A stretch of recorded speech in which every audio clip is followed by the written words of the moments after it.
Beleza. Bom, na última aula, a gente começou a falar da ideia do Oriente e do Ocidente. A gente falou, né, que isso se consolida com as grandes navegações. Aí eu comentei um pouco com vocês, né, da ciência, da cartografia, né, do desenvolvimento da cartografia durante esse processo. E a gente parou, a gente ia começar a falar de uma outra expressão aí do eurocentrismo. Então eu vou. Ué, peraí.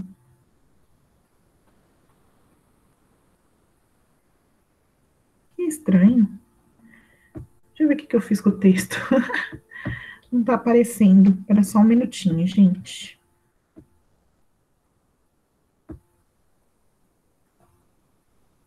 Agora sim.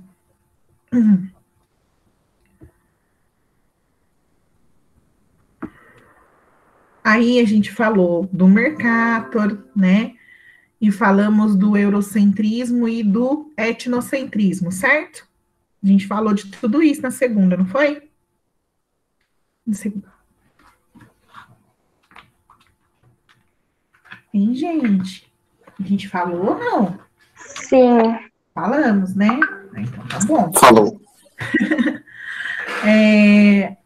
Aí, né, acho que a gente, eu não lembro se deu tempo de eu falar, a gente usa a projeção do Mercator, justamente isso como eu posso dizer, é uma consequência, um reflexo dos processos colonizadores, né?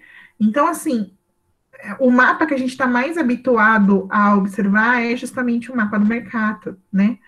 Isso se tornou muito comum. Quando a gente se depara com um mapa diferente, a gente causa até um certo estranhamento, mas isso é herança do processo colonizador, tá bom?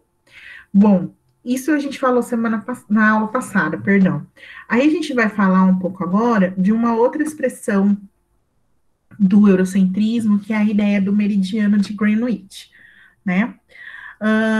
Então, a gente aprende, né, lá no sexto ano, a ideia das linhas imaginárias, que servem aí para ajudar no sistema das coordenadas geográficas e da localização nos perfis da Terra, né? Aí tem duas linhas que são linhas que a gente aprende para não esquecer mais, né? Uma é o Equador, que separa aí o hemisfério norte do hemisfério sul, e a outra linha é o meridiano de Greenwich, né, que separa o mundo entre Oriente e Ocidente, e também é a partir do meridiano zero, né, que a gente conta o fuso horário. Então, as diferenças, né, de horas entre os países, ela está associada aí à ideia do meridiano zero, tá? Mas como é que justamente, né, o meridiano de Greenwich foi escolhido como o meridiano zero, né? Como que se deu esse processo? Então, em 1884, lá no final do século XIX, teve nos Estados Unidos, na capital, Washington, uma conferência chamada Conferência Internacional do Meridiano. Foi ali, nessa conferência, que foi decidido qual seria o meridiano zero, o meridiano principal, a partir do qual a gente fosse, né, estabelecer todo esse conjunto de regras que a gente conhece hoje, de orientação e da questão dos fusos horários. E nessa conferência, foi decidido que o meridiano principal, né, o meridiano zero, seria o meridiano que passa pelo Observatório Astronômico de Greenwich. Greenwich é o nome de uma cidade que fica no Reino Unido, muito próxima a Londres, e tem ali, né, esse observatório, que é um observatório importante. No entanto, a escolha desse meridiano, ele não foi uma escolha assim ao acaso, né? Eu falei, acho que vou escolher esse aqui. Bom, alguém pegou o globo, girou e fechou o olho e pôs o dedo, é esse. Não foi assim, né? A gente está falando final do século XIX. A gente está falando num período que a Europa ainda era hegemônica, a Europa ainda estava, né, exercia a sua influência sobre outros países.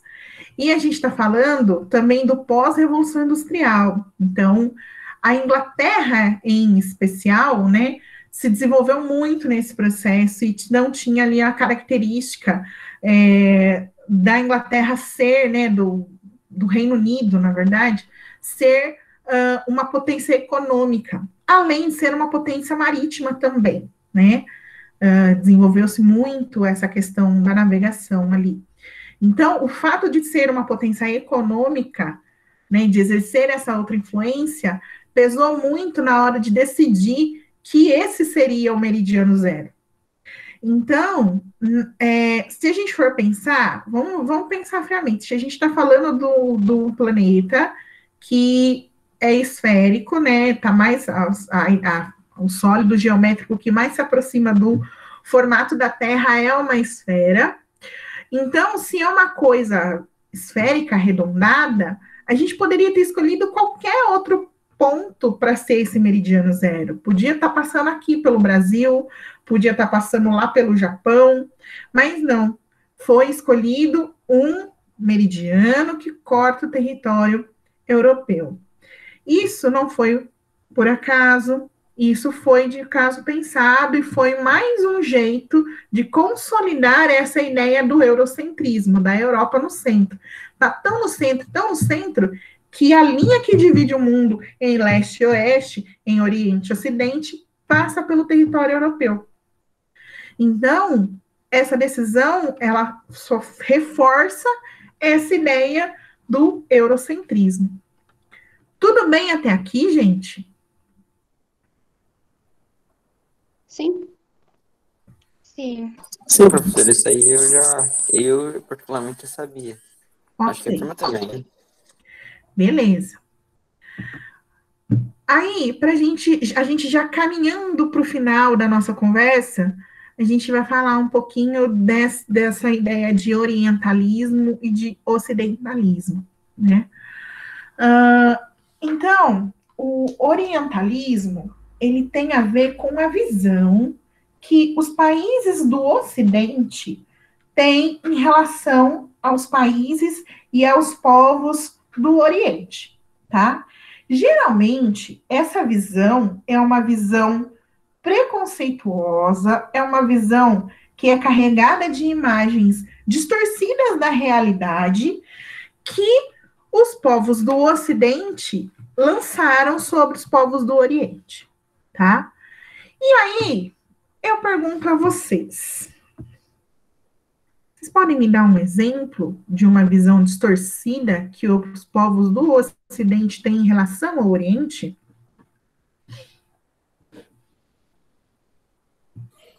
Professor, Pode falar. uma visão preconceituosa, Pode ser. o Brasil é o país do futebol e do carnaval. Olha, Não, professor, isso não pode ser, porque é uma visão geral. Você quer dizer somente do Ocidente para o Oriente, né? Então poderia ser que nós brasileiros falamos dos orientais, que é todo mundo chinês, Xing Ling do olho puxado. É tudo Xing Ling. Todo mundo tem olho puxado chinês. Daí, se for ver, é uma ignorância. Não sabe o que é e se torna uma ignorância. Bom exemplo, Fernando. Quando a gente se refere aos povos aí que têm essas características, né, do olhinho puxado, e a gente fala que todo mundo é chinês, mostra aí uma ignorância geográfica da coisa, né, de saber que não existe só a China, existe uma série de países onde essa questão do fenótipo, né, da aparência, expressa-se aí através do olhinho puxado, os cabelos muito pretos, né? E não é só a China, tem as Coreias, tem o Japão. Então, a gente são vários países, na verdade, e a gente tem esse hábito bem feio, por sinal, de chamar todo mundo de chinês, ou todo mundo de japonês. Só que se você chama um chinês de japonês, ou um japonês de coreano, eles não gostam nem um pouco, porque existem situações entre esses povos que fazem com que eles se sintam desconfortáveis. Não é todo mundo igual, não é todo mundo amigo, necessariamente, né? Fernando, você pode fechar um pouquinho seu microfone enquanto você não está falando? Obrigada. Imagina. Ainda bem que eu não falei mal de você. Luan, você levantou a mão, pode falar. Por exemplo, também pode ser que o Brasil, igual o Fernando falou, ele pode ser, a visão do Oriente pode ser meio que o Brasil seja o país de futebol, e foi isso desde o começo, até os dias de hoje, até que a gente começou a aceitar como elogio. Assim, essa ideia de como as pessoas nos enxergam, né, os outros países nos enxergam, também tem relação com essa ideia do olhar preconceituoso. Mas como a gente está falando do orientalismo, tá certo? A gente está falando da visão que se constrói sobre os países do Oriente. Então, aqui, o Fernando trouxe essa ideia de que a gente trata todo mundo como chinês, por exemplo, mas existem outros olhares que a gente também acaba construindo sobre outros povos. Vocês conseguem me dar algum outro exemplo? Ô, professora, eu vi um tipo de uma... Eu vou falar o que eu vi, não se enquadra como a diferença entre Oriente e Ocidente. Não sei se foi forjado ou se realmente foi verdade. É uma menina e um rapaz, num site que você entra e conversa com qualquer pessoa, sabe? Você vai entrando e vai conversando. Chama o Megli. E... de onde você é? E o menino... Brasil, né? Não sei o quê. E você? E ela falando, eu sou da América. E ele tava tentando... country. I'm from America. E ele tentando dizer que Brasil também era América. E ela, não. E aí nos comentários eu vi aí, ó.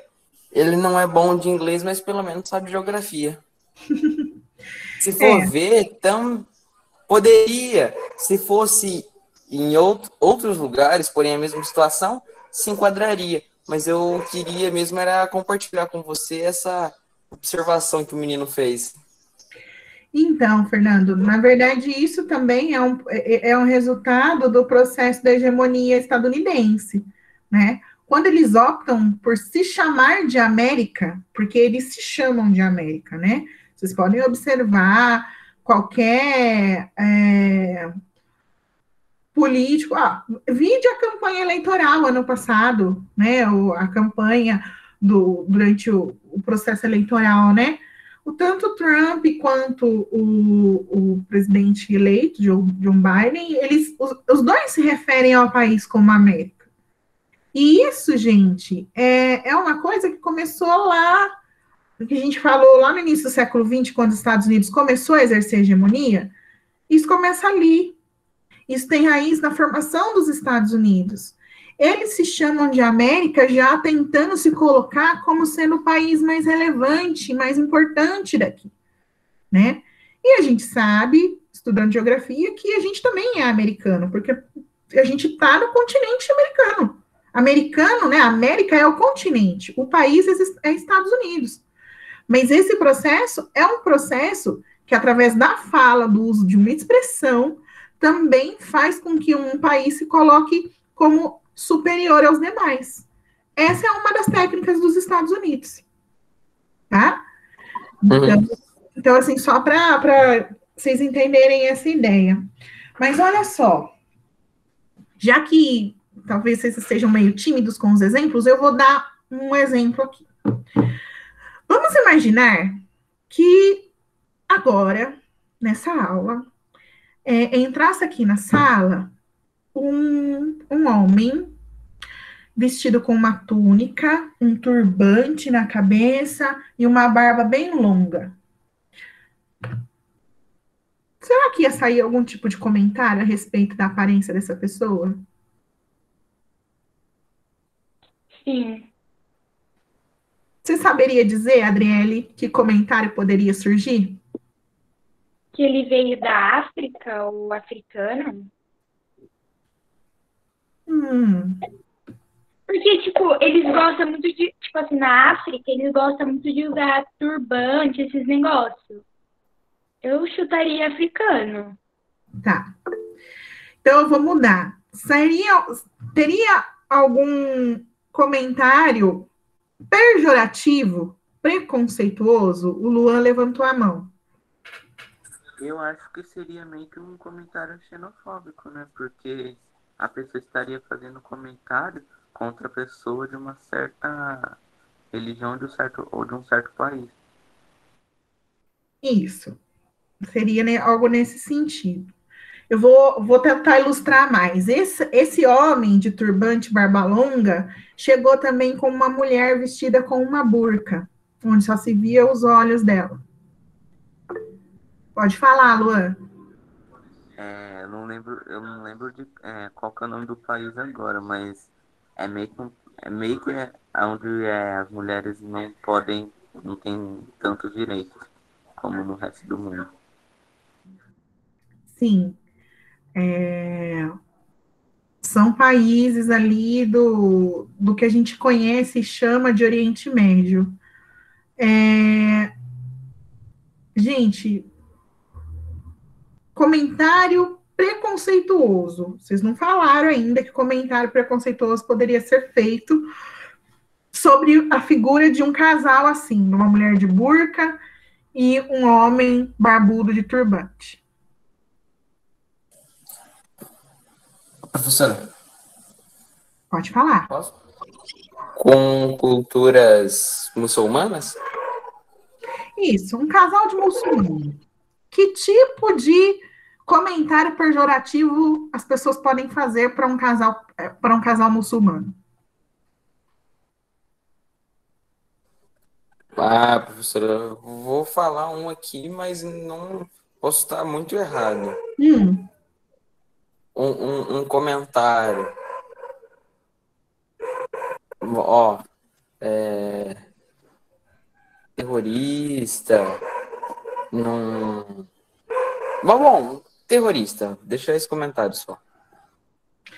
Terrorista, homem bomba, mulher bomba. Ah, vocês já ouviram essas expressões de pessoas tentando se referir a um casal muçulmano.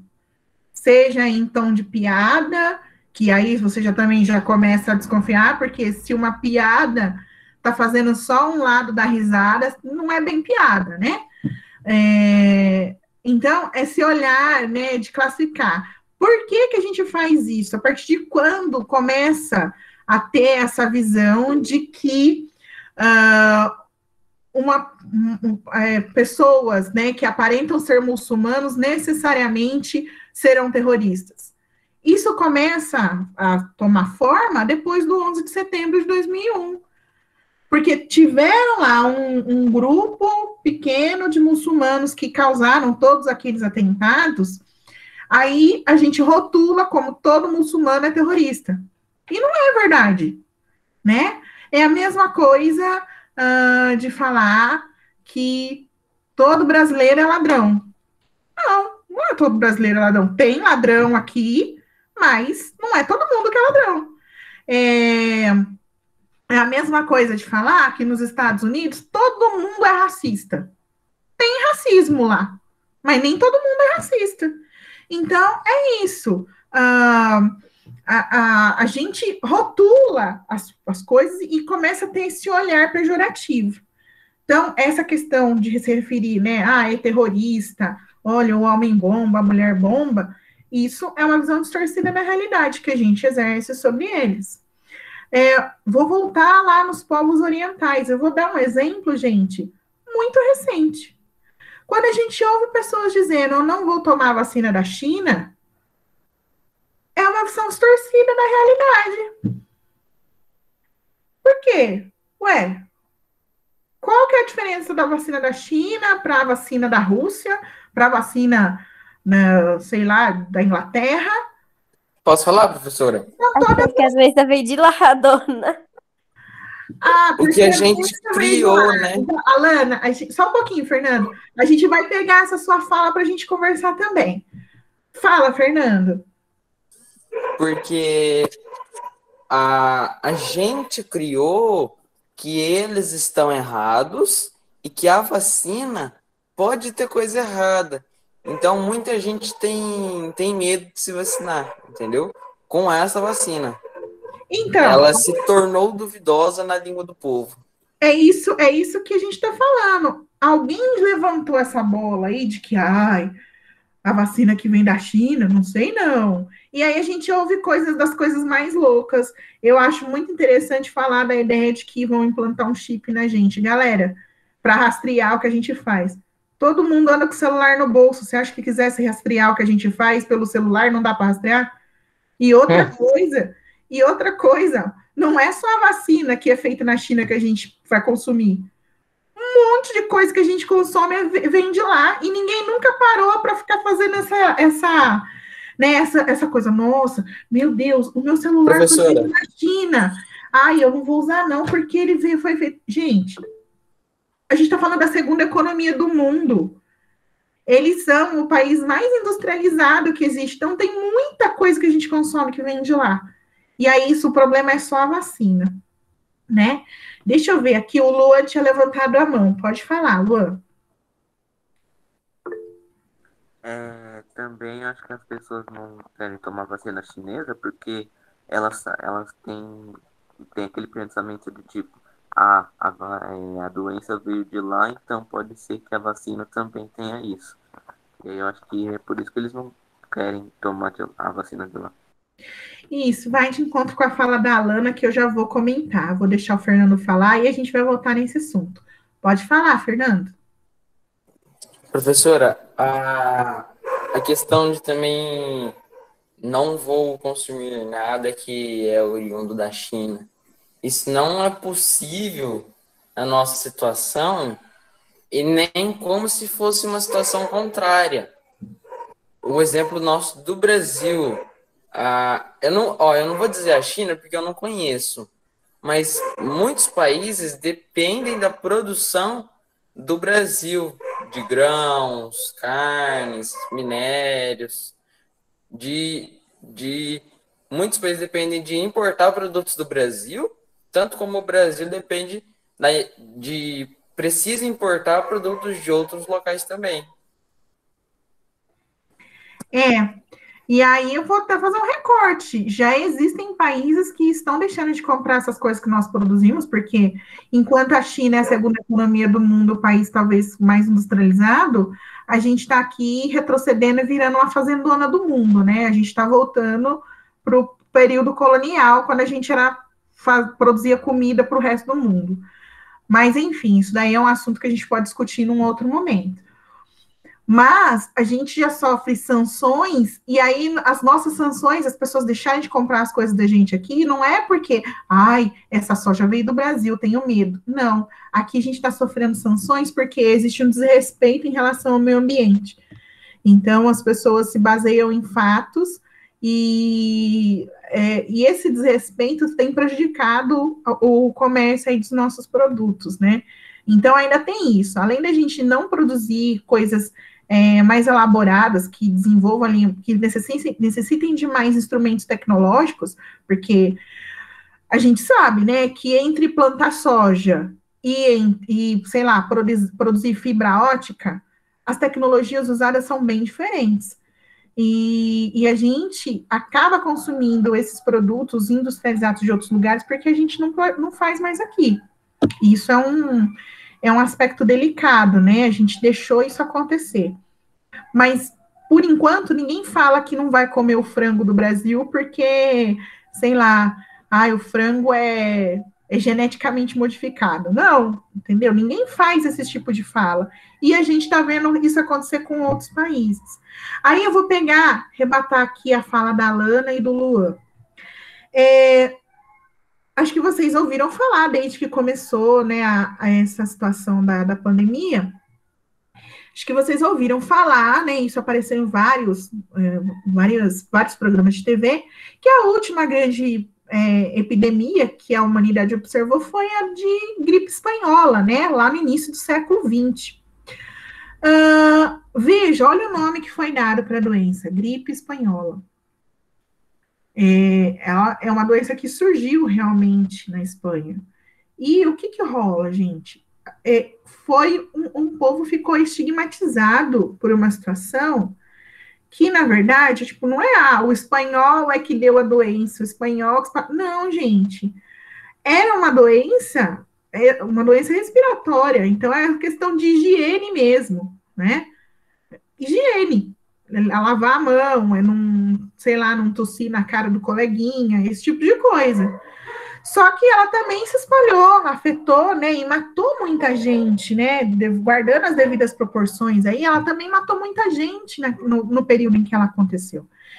E o que existe hoje no meio científico, né, no meio acadêmico, nas pessoas que estudam doenças, para que não exista essa associação de uma nova doença com um povo, com um lugar onde ela acaba se manifestando a primeira vez. Pensa, tem muita gente que fala do vírus chinês.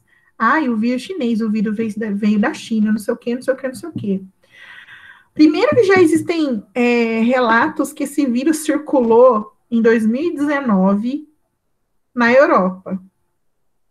E, assim, alguns cientistas já começaram a identificar isso. Então, se antes de estourar mesmo essa condição da pandemia, já havia ali né? Claro que não foi no mesmo momento, foi posterior, mas que já existia, né? Essa doença já estava circulando e já não estava mais na China, vamos dizer assim. Que certeza a gente tem que ela realmente surgiu ali? É delicado, a linha é muito tênue, então a gente tem que tomar cuidado. Pensem o contrário. Tomara que isso não aconteça, obviamente, mas amanhã depois surge uma doença nova aqui no Brasil, vocês iam ficar, né, se sentir confortáveis? As pessoas falam, ixi, aquela doença de brasileiro, é o vírus ou a bactéria que surgiu no Brasil.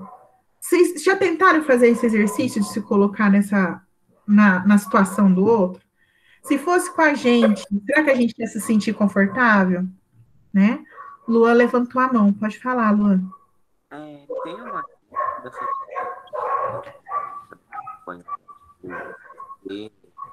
voltar a existir nos dias de hoje?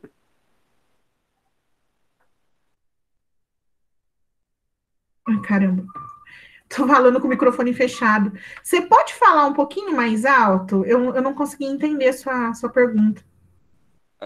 Tem uma chance da vacina da gripe espanhola voltar a existir nos dias de hoje? Ou não?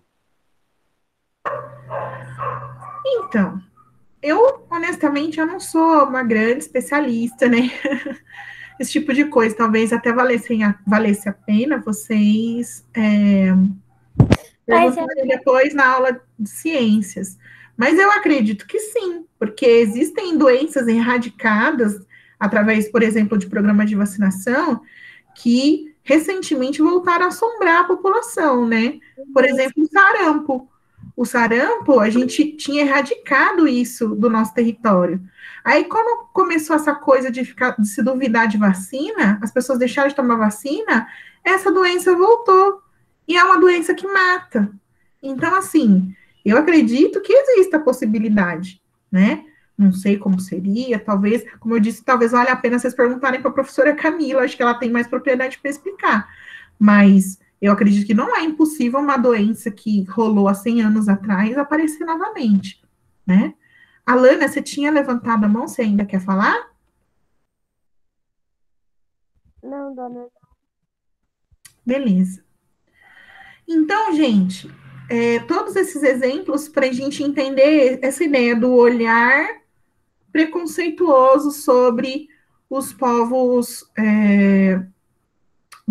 do Oriente, tá certo? Deixa eu dar uma olhada aqui. Ó, rapidinho, só para a gente terminar, aí na segunda a gente já começa assunto novo, tá bom? Então, assim, essa ideia, né, de olhar dessa maneira, de ter essa visão preconceituosa, isso também contribui, de novo, para o processo de dominação, né? E aí, eu até já falei para vocês, né, quando eu dei exemplo do casal muçulmano, isso também acontece nos dias de hoje. Então, depois lá do 11 de setembro, a gente criou esse olhar preconceituoso sobre povos do Oriente Médio, mesmo sabendo que ali, na verdade, existiam outros interesses. Quando se deu a invasão do Afeganistão e a invasão do Iraque, na verdade, aquilo ali estava rolando de uma maneira, como eu posso dizer, eles deram a questão do atentado como desculpa, mas na verdade existiam outros interesses envolvidos, como, por exemplo, ter acesso às reservas de petróleo do Iraque, né? Coisa que os Estados Unidos está sempre de olho no mundo.